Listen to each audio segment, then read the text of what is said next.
বাংলাদেশী আৰু সন্দেহজনক লোকসকলৰ বিৰুদ্ধে ইতিমধ্যে ৰাজ্যৰ ভিন্ন প্ৰান্তত আৰক্ষীয়ে ব্যাপক ৰূপত অভিযান চলাইছে আৰু চৰকাৰৰ এই সিদ্ধান্তৰ মাজতে এতিয়া গৰজি উঠা দেখিবলৈ পোৱা গৈছে আমচুক বাংলাদেশী বিতৰণৰ নামত কেৱল মাত্ৰ সংখ্যালঘুক হাৰাশাস্তি কৰিছে এইখন চৰকাৰে আৰু কিহৰ কাৰণে বৈধ ভাৰতীয় নাগৰিক হিচাপে উপযুক্ত প্ৰমাণপত্ৰ থকাৰ পিছতো সংখ্যালঘু লোকসকলক আৰক্ষী আটক কৰি ৰাখিছে ইয়াকে লৈ আমচুৱে এতিয়া প্ৰশ্ন উত্থাপন কৰিছে বাংলাদেশী বিতৰণৰ নামত এতিয়া সংখ্যালঘু কিয় চৰম হাৰাশাস্তি কৰা হৈছে বুলি এতিয়া আমচুৰ ফালৰ পৰা চৰকাৰক প্ৰশ্ন কৰা হৈছে বাংলাদেশী থৰাৰ নামত নিৰীহ লোকক অত্যাচাৰ চলোৱা হৈছে কিয় বাংলাদেশী বিতৰণৰ নামত সংখ্যালঘুক কৰা হৈছে চৰম হাৰাশাস্তি কোনো জাননী নিদিয়াকৈ বাংলাদেশী বুলি ধৰি লৈ আটক কৰি ৰাখিছে প্ৰকৃত ভাৰতীয়ক সকলো নথিপত্ৰ থকাৰ পিছতো থানাত আটক কৰি ৰখা হৈছে নিৰীহ লোকসকলক ইমানেই নহয় বিদেশী নহয় বুলি প্ৰমাণিত লোককো আৰক্ষী আটক কৰি ৰাখিছে চৰকাৰৰ আক্ৰোশমূলক দমন নীতিৰ অভিযোগৰে এতিয়া গৰজি উঠিল আমচু আৰু বাংলাদেশীৰ নামত 90% নিৰীহ লোকক হাৰাশাস্তি চলোৱা হৈছে প্ৰকৃত বিদেশীক চিনাক্তকৰণত চৰকাৰক আমচুৱে সহযোগ কৰিব বাংলাদেশী থৰাৰ নামত নিৰীহ লোকক অত্যাচাৰ কিয় চলোৱা হৈছে এই প্ৰশ্ন এতিয়া আমচুৱে উত্থাপন কৰিছে দেখিবলৈ পোৱা গৈছে যে অবৈধ বাংলাদেশী বা সন্দেহজনক নাগৰিকৰ বিৰুদ্ধে ইতিমধ্যে ৰাজ্যৰ প্ৰশাসনে অভিযান আৰম্ভ কৰিছে আৰু এই পৰ্যন্ত অভিযানত 2000তকৈ অধিক লোকক আৰক্ষীয়ে গ্ৰেপ্তাৰ কৰিবলৈ সক্ষম হৈছে আৰু এই লোকসকলক ইতিমধ্যে ডিটেনশ্যন কেম্পলৈ প্ৰেৰণ কৰা হৈছে আৰু তাৰ মাজতে এতিয়া চৰকাৰৰ এই সিদ্ধান্তৰ বিৰুদ্ধে আমচুৱে গৰজি উঠা দেখিবলৈ পোৱা গৈছে বাংলাদেশী বিতৰণৰ নামত কেৱল ৰাজ্যৰ সংখ্যালঘু লোকসকলক চৰম হাৰাশাস্তি কৰা হৈছে এনেদৰে এতিয়া মন্তব্য কৰিছে বাংলাদেশী থৰাৰ নামত ৰাজ্যৰ নিৰীহ সংখ্যালঘু লোকসকলৰ ওপৰত কিয় অত্যাচাৰ চলোৱা হৈছে এই প্ৰশ্ন এতিয়া চৰকাৰক কৰিছে আমচুৱে সকলো নথিপত্ৰ থকাৰ পিছতো থানাত কি কাৰণত নিৰীহ লোকসকলক আটক কৰি ৰখা হৈছে আন এটা প্ৰশ্ন আমচুৱে উত্থাপন কৰিছে চৰকাৰলৈ ইমানেই নহয় বিদেশী নহয় বুলি প্ৰমাণিত হোৱা লোকসকলক আৰক্ষীয়ে আক্ৰোশমূলকভাৱে থানাত আটক কৰি ৰাখিছে আৰু চৰকাৰৰ আক্ৰোশমূলক দমন নীতিৰ অভিযোগৰে এতিয়া আমচু গৰজি উঠা দেখিবলৈ পোৱা গৈছে ইয়াৰ মাজতে আমচুৰ ফালৰ পৰা মন্তব্য কৰা হৈছে যে প্ৰকৃত বিদেশী চিনাক্তকৰণত যিসকল অবৈধভাৱে ভাৰতত প্ৰৱেশ কৰিছে বা যিসকল ভাৰতীয় নাগৰিক নহয় অবৈধভাৱে ভাৰতত প্ৰৱেশ কৰি ভাৰতত বসবাস কৰি আছে সেই লোকসকলক আমচুৱে চিনাক্ত কৰাত সহায় কৰিব বুলি এতিয়া আমচুৰ ফালৰ পৰা স্পষ্টভাৱে মন্তব্য কৰা হৈছে কিন্তু চৰকাৰে বাংলাদেশীৰ নামত 90% নিৰীহ লোকৰ ওপৰত অত্যাচাৰ চলাইছে যিসকল বৈধভাৱে ভাৰতীয় নাগৰিক বা যিসকলৰ উপযুক্ত নথিপত্ৰ আছে ভাৰতীয় নাগৰিক হিচাপে নিজকে প্ৰমাণিত কৰিছে সেই লোকসকলক ইতিমধ্যে আক্ৰোশমূলকভাৱে চৰকাৰে আটক কৰি ৰাখিছে আৰু কি কাৰণত বৈধ ভাৰতীয় লোকসকলক বা প্ৰকৃত ভাৰতীয় লোকসকলক আৰক্ষীয়ে আটক কৰি ৰাখিছে এই প্ৰশ্ন এতিয়া চৰকাৰক কৰিছে আমচুৱে কেৱল মাত্ৰ বাংলাদেশী থৰাৰ নামত নিৰীহ সংখ্যালঘু লোকসকলৰ ওপৰত অত্যাচাৰ চলোৱা হৈছে আমচুৱে এতিয়া চৰকাৰৰ বিৰুদ্ধে এই বিস্ফোৰক অভিযোগ আনিছে আৰু গৰজি উঠা দেখিবলৈ পোৱা গৈছে এতিয়া আমচু কোনোপধ্যেই নিৰীহ লোকসকলৰ ওপৰত অত্যাচাৰ মানি লোৱা নহ'ব বুলি এতিয়া আমচুৰ ফালৰ পৰা কোৱা হৈছে লগতে কোৱা হৈছে যে যিসকল অবৈধভাৱে ভাৰতীয়ত বসবাস কৰি আছে বা ভাৰতীয় নাগৰিক নহয় সন্দেহজনক লোক সেই লোকসকলক কৰায়ত্ব কৰাৰ ক্ষেত্ৰত বা গ্ৰেপ্তাৰ কৰাৰ ক্ষেত্ৰত ৰাজ্যৰ প্ৰশাসনক আমচুৱে সহায় কৰিব কিন্তু নিৰীহ লোকসকলৰ ওপৰত এনে ধৰণৰ অত্যাচাৰ সহ্য কৰা নহ'ব বুলি এতিয়া আমচুৰ ফালৰ পৰা স্পষ্টভাৱে মন্তব্য কৰা হৈছে আমাৰ হাতত মন্তব্য আছে মন্তব্য আগবঢ়োৱাৰ চেষ্টা কৰিম বেল দিছে কাৰণ আজি চাওক বাংলাদেশী খেদাৰ নামত আজি এনআৰচিত নাম আছে আজি তেওঁলোকৰ সকলো ধৰণৰ পুৰণা নথিপত্ৰ আছে আধাৰ কাৰ্ড আছে ভোটাৰ কাৰ্ড আছে থকাৰ পিছতো তেওঁলোকক আজি মানুহক সন্দেহজনকভাৱে আজি বিভিন্ন থানাত আটক কৰি ৰাখিছে আৰু আমি বিভিন্ন কেছ দেখিছোঁ যিবিলাক মানুহৰ কেছ চলি আছে যিবিলাক মানুহ ইতিমধ্যে ট্ৰাইব্যুনেলৰ ট্ৰায়েল চলি আছে সেইবিলাক মানুহক তেওঁলোকে উঠাইছে যিবিলাক মানুহ হাইকোৰ্ট সুপ্ৰিম কোৰ্টে বেল দিছে ইতিমধ্যে ভাৰতীয় বুলি ডিক্লেয়াৰ কৰিছে সেইসকল মানুহক উঠাই আছে তাৰমানে এইটো সম্পূৰ্ণভাৱে পৰিকল্পিতভাৱে অসমৰ মুখ্যমন্ত্ৰী ডাঙৰীয়া অসমৰ গৃহ বিভাগ বৰ্ডাৰ পুলিচে মিলি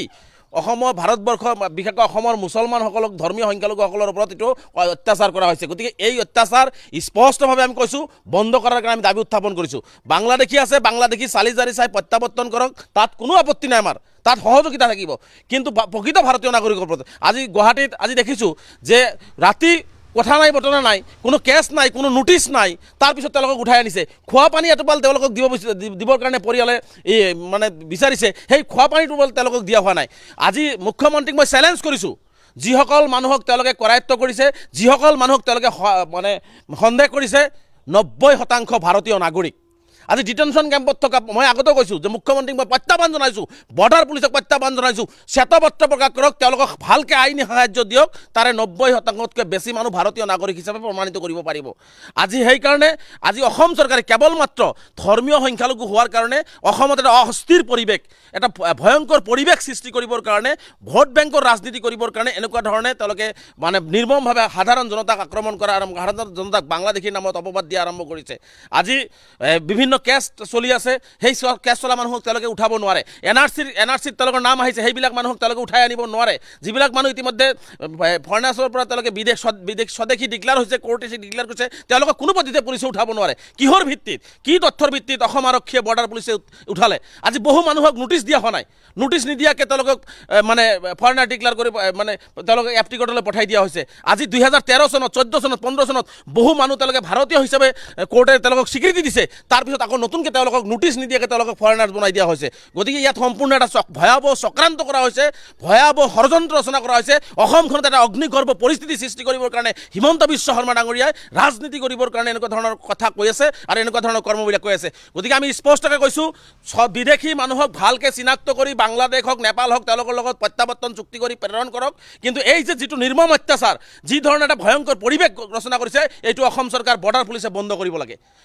স্পষ্টভাৱে বন্ধ কৰিব লাগে আজি ৰাতি 9 বজাত আমি কেন্দ্ৰীয় সমিতিয়ে জৰুৰীভাৱে এখন সভা আহ্বান কৰিছোঁ সভাৰ পিছত আমি পৰৱৰ্তী পদক্ষেপ গ্ৰহণ কৰিম মুখ্যমন্ত্ৰীয়ে যদি প্ৰকৃত ভাৰতীয়সকলক বিদেশীৰ নামত যদি অত্যাচাৰ চলাই থাকে তেনেহ'লে কিন্তু অসমত এটা ভয়াৱহ পৰিস্থিতি হ'ব আমি স্পষ্টকৈ কৈছোঁ কোনো প্ৰকৃত ভাৰতীয় নাগৰিকক অন্যায় আৰু অত্যাচাৰ কৰিব নোৱাৰিব আমি স্পষ্টকৈ কৈছোঁ যে কোনো ভাৰতীয় নাগৰিকক তেওঁলোকে অন্যায় আৰু অত্যাচাৰ কৰিব নোৱাৰিব আৰু এই মই পুনৰবাৰ বৰ্ডাৰ পুলিচ ডিজিপি মহোদয় আৰু অসমৰ মুখ্যমন্ত্ৰীক মুকলি প্ৰত্যাহ্বান জনাইছোঁ তেওঁলোকে যিবিলাক মানুহক অন্যায় আৰু অত্যাচাৰ কৰি আছে তাৰে 90%তকৈ অধিক মানুহ ভাৰতীয় হয় আৰু এইটো কথা স্পষ্ট আজি এজন মানুহক তেওঁলোকে গ্ৰেপ্তাৰ কৰিছে হাজাৰ হাজাৰ তেওঁলোকৰ পৰিয়াল আছে তেওঁলোকৰ অংশী বংশী আছে 14 পুৰুষ তেওঁলোকে ভাৰতীয় নাগৰিক কেনেকৈ হ'ল যদি এজন মানুহ বিদেশী হয় তেওঁলোকৰ বংশী কেনেকৈ তেওঁলোকে অসমৰ বাসিন্দা হয় ভাৰতৰ বাসিন্দা হয় ভাৰতীয় নাগৰিক হয় এই জবাব অসমৰ মুখ্যমন্ত্ৰী দিব লাগিব ইয়াৰ উত্তৰ ডিজিপি মহোদয় দিব লাগিব গতিকে সেইকাৰণে স্পষ্টভাৱে মুখ্যমন্ত্ৰীক কৈছোঁ এই ধৰণৰ নিৰ্মম অত্যাচাৰ এই ধৰণৰ নাটক মুখ্যমন্ত্ৰীয়ে বন্ধ কৰক অন্যথাই কিন্তু অসমত এটা ভয়াৱহ পৰিস্থিতি হ'ব আৰু ইয়াৰ বাবে সম্পূৰ্ণ গৃহ বিভাগ অসমৰ মুখ্যমন্ত্ৰী জগৰীয়া হ'ব আৰু আমি আজি 9 বজাত আমি কেন্দ্ৰীয় সমিতিৰ বিশেষ জৰুৰী সভাৰ পিছত আমি পৰৱৰ্তী পদক্ষেপ গ্ৰহণ কৰিম কোনো পদ্ধতিতে ভাৰতীয় নাগৰিকৰ অত্যাচাৰ সহ্য কৰা নহ'ব আৰু বিদেশীৰ লগত আপোচ কৰা নহ'ব বিদেশী যদি আছে চালি জাৰি চাই পুংখানুপুংখ কাগজ পাতি চাই তেওঁলোকক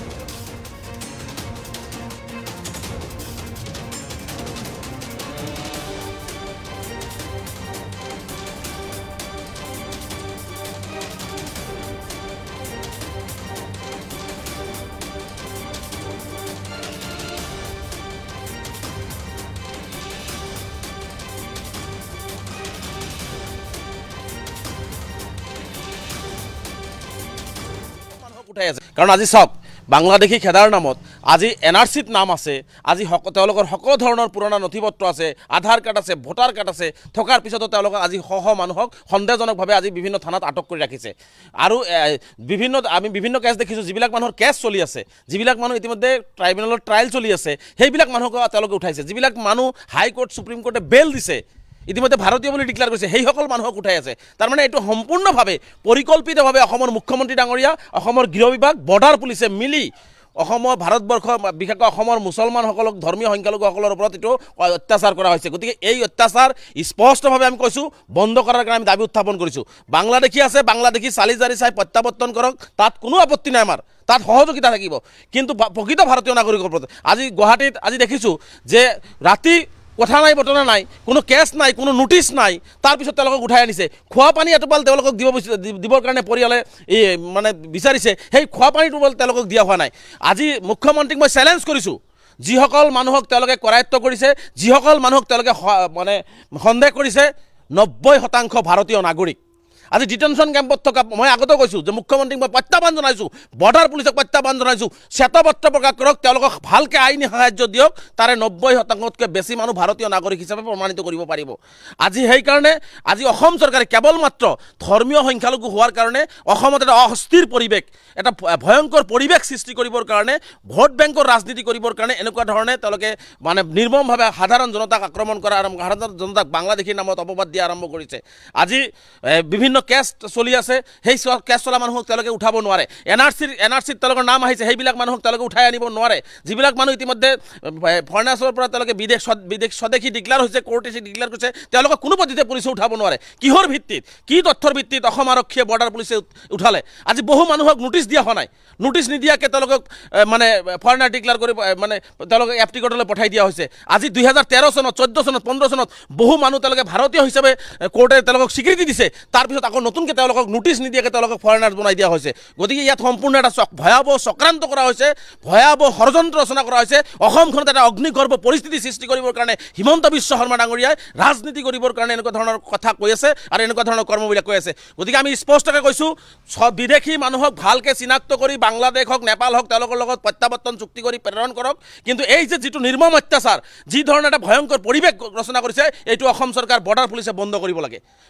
স্পষ্টভাৱে বন্ধ কৰিব লাগে। আজি ৰাতি 9 বজাত আমি কেন্দ্ৰীয় সমিতিয়ে জৰুৰীভাৱে এখন সভা আহ্বান কৰিছোঁ। সভাৰ পিছত আমি পৰৱৰ্তী পদক্ষেপ গ্ৰহণ কৰিম। মুখ্যমন্ত্ৰীয়ে যদি প্ৰকৃত ভাৰতীয়সকলক বিদেশীৰ নামত যদি অত্যাচাৰ চলাই থাকে, তেনেহ'লে কিন্তু অসমত এটা ভয়াৱহ পৰিস্থিতি হ'ব। আমি স্পষ্টকৈ কৈছোঁ, কোনো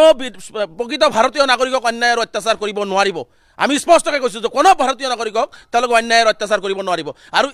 মই পুনৰবাৰ বৰ্ডাৰ পুলিচ ডিজিপি মহোদয় আৰু অসমৰ মুখ্যমন্ত্ৰীক মুকলি প্ৰত্যাহ্বান জনাইছোঁ, তেওঁলোকে যিবিলাক মানুহক অন্যায় আৰু অত্যাচাৰ কৰি আছে, তাৰে 90%তকৈ অধিক মানুহ ভাৰতীয় হয়। আৰু এইটো কথা স্পষ্ট, আজি এজন মানুহক তেওঁলোকে গ্ৰেপ্তাৰ কৰিছে, হাজাৰ হাজাৰ তেওঁলোকৰ পৰিয়াল আছে, তেওঁলোকৰ অংশী বংশী আছে, 14 পুৰুষ তেওঁলোকে ভাৰতীয় নাগৰিক কেনেকৈ হ'ল? যদি এজন মানুহ বিদেশী হয়, তেওঁলোকৰ বংশী কেনেকৈ তেওঁলোকে অসমৰ বাসিন্দা হয়, ভাৰতৰ বাসিন্দা হয়, ভাৰতীয় নাগৰিক হয়? এই জবাব অসমৰ মুখ্যমন্ত্ৰী দিব লাগিব, ইয়াৰ উত্তৰ ডিজিপি মহোদয় দিব লাগিব। গতিকে সেইকাৰণে স্পষ্টভাৱে মুখ্যমন্ত্ৰীক কৈছোঁ, এই ধৰণৰ নিৰ্মম অত্যাচাৰ, এই ধৰণৰ নাটক মুখ্যমন্ত্ৰীয়ে বন্ধ কৰক, অন্যথাই কিন্তু অসমত এটা ভয়াৱহ পৰিস্থিতি হ'ব আৰু ইয়াৰ বাবে সম্পূৰ্ণ গৃহ বিভাগ, অসমৰ মুখ্যমন্ত্ৰী জগৰীয়া হ'ব। আৰু আমি আজি 9 বজাত আমি কেন্দ্ৰীয় সমিতিৰ বিশেষ জৰুৰী সভাৰ পিছত আমি পৰৱৰ্তী পদক্ষেপ গ্ৰহণ কৰিম। কোনো পদ্ধতিতে ভাৰতীয় নাগৰিকৰ অত্যাচাৰ সহ্য কৰা নহ'ব আৰু বিদেশীৰ লগতো আপোচ কৰা নহ'ব। বিদেশী যদি আছে, চালি জাৰি চাই, পুংখানুপুংখ কাগজ পাতি চাই তেওঁলোকক সকলো ধৰণৰ ব্যৱস্থা